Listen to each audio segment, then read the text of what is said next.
Well, crypto over the long run is decoupled from U.S. tech stocks. I think what you have to look at is, are you looking on a short-term basis or are you looking over a longer-term basis? Over a short-term basis, you can see all types of different assets have rising correlations to each other. And in fact, if you look at the last few weeks under more market uncertainty, you've seen everything from stocks and bonds to crypto trading with higher correlations. But if you zoom out, you tend to see the kind of longer-term fundamental thesis of something like Bitcoin really drive it to behave differently than traditional assets. The long-term correlation between U.S. stocks and Bitcoin is more like 0.2 or 0.3. It's a lowly correlated asset. And it's because what drives stocks, which tends to be things like higher growth, higher certainty, lower geopolitical risk, many of those things actually are kind of opposite drivers for Bitcoin. Bitcoin thrives when you have more uncertainty and are looking for something that's going to behave differently.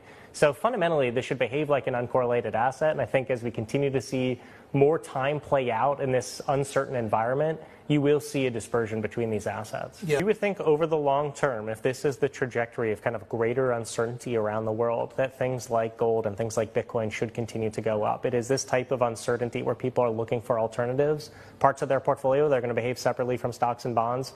We've seen it in the flows. We've seen it in how investors are positioning. We've seen significant inflows into gold ETFs. We've seen significant inflows into Bitcoin. And this is all because people are looking for those assets that will behave differently. So let me